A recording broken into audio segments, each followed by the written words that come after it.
Hello everybody, and thank you for sharing your time with me. I'm sending this message to various different channels to reach my dear Russian friends and the Russian soldiers serving in Ukraine. I'm speaking to you today because there are things that are going on in the world that are being kept from you, terrible things that you should know about. But before I talk about the harsh realities, let me just tell you about the Russian who became my hero. In 1961, when I was 14 years old, a very good friend of mine invited me to come to Vienna and to watch the World Weightlifting Championships. I was in the audience when Yuri Petrovich Vlasov won the World Championship title, becoming the first human being to lift 200 kilograms over his head. And somehow a friend of mine got me backstage. All of a sudden, there I was, a 14-year-old boy, standing in front of the strongest man in the world. I couldn't believe it. He reached out to shake my hand. I still had a boy's hand. He had this powerful man's hand that swallowed mine. But he was kind, and he smiled at me. I will never forget that day. Never. I went home and I put his photo above my bed to inspire me when I started lifting weights. My father told me to take down that picture and to find a German or an Austrian hero. He got really angry, and we argued back and forth. He didn't like Russians because of his experience in the Second World War. You see, he was injured at Leningrad, where the Nazi army that he was part of did vicious harm to the great city and to its brave people. But I did not take the photograph down, no, because it didn't matter to me what flag Yuri Vlasov carried. My connections to Russia didn't stop there, by the way. Oh, it actually deepened when I traveled there with bodybuilding and for my movies and met all my Russian fans. And on one of those trips, I remember, I met Yuri Vlasov once again. It was in Moscow during the filming of Red Heat, which was the first American movie allowed to film in Red Square. Now, he and I spent the whole day together. He was so thoughtful, so kind, and so smart, and, of course, very giving. He gave me this beautiful blue coffee cup, and ever since then I've been drinking my coffee out of every morning. Now, the reason why I'm telling you all of those things is that ever since I was 14 years old, I've had nothing but affections and respect for the people of Russia. The strength and the heart of the Russian people have always inspired me. And that is why I hope that you will let me tell you the truth about the war in Ukraine and what is happening there. No one likes to hear something critical of the government, I understand that. But, as a longtime friend of the Russian people, I hope that you will hear what I have to say.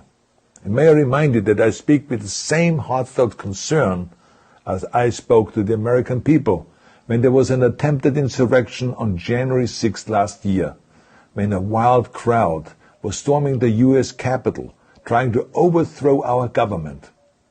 You see, there are moments like this that are so wrong, and then we have to speak up. And it's exactly the same with your government. I know that your government has told you that this is a war to denazify Ukraine. Denazify Ukraine? This is not true. Ukraine is a country with a Jewish president, I might add, whose father's 3 brothers were all murdered by the Nazis. You see, Ukraine did not start this war. Neither did nationalists or Nazis. Those in power in the Kremlin started this war. This is not the Russian people's war. No.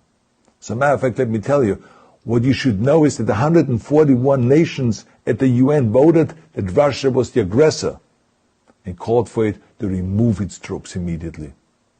Only 4 countries in the entire world voted with Russia.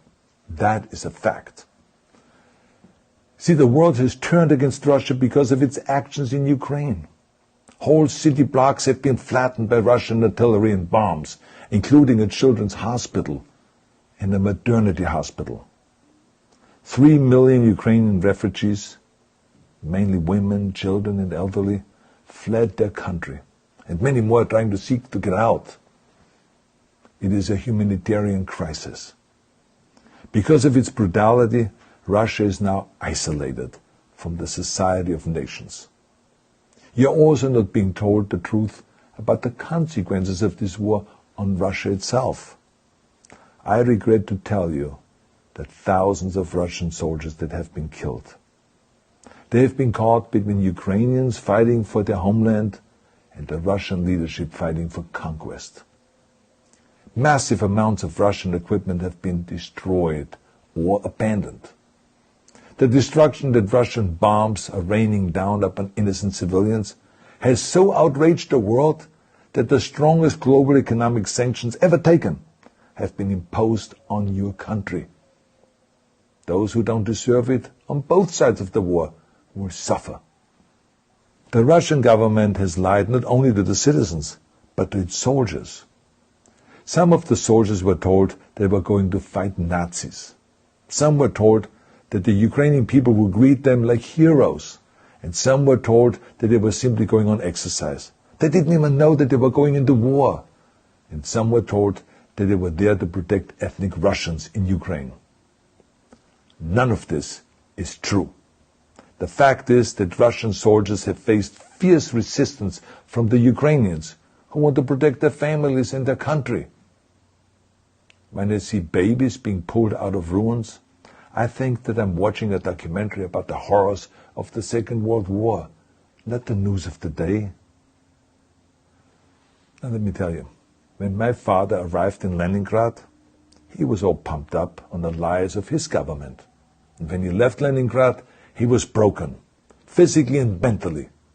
He lived the rest of his life in pain. Pain from a broken back, pain from the shrapnel that always reminded him of these terrible years, and pain from the guilt that he felt. To the Russian soldiers listening to this broadcast, you already know much of the truth that I've been speaking. You have seen it with your own eyes. I don't want you to be broken like my father. This is not the war to defend Russia that your grandfathers or your great-grandfathers fought. This is an illegal war. Your lives, your limbs, your futures are being sacrificed for a senseless war condemned by the entire world. Now, to those in power in the Kremlin, let me just ask you, why would you sacrifice this young man for your own ambitions? To the soldiers who are listening to this, remember that 11 million Russians have family connections to Ukraine. So every bullet you shoot a brother or a sister. Every bomb or every shell that falls is falling not on an enemy, but on a school, or a hospital, or a home. I know that the Russian people are not aware of such things are happening. So I urge the Russian people and the Russian soldiers in Ukraine to understand the propaganda and the disinformation that you are being told. I ask you to help me spread the truth. Let your fellow Russians know the human catastrophe that is happening in Ukraine. And to President Putin I say, you started this war. You are leading this war. You can stop this war. Now, let me close with a message to all of the Russians who have been protesting on the streets against the invasion of Ukraine. The world has seen your bravery. We know that you have suffered the consequences of your courage. You have been arrested, you have been jailed, and you have been beaten. You are my new heroes. You have the strength of Yuri Petrovich Vlasov. You have the true heart of Russia. My dear Russian friends, may God bless you all.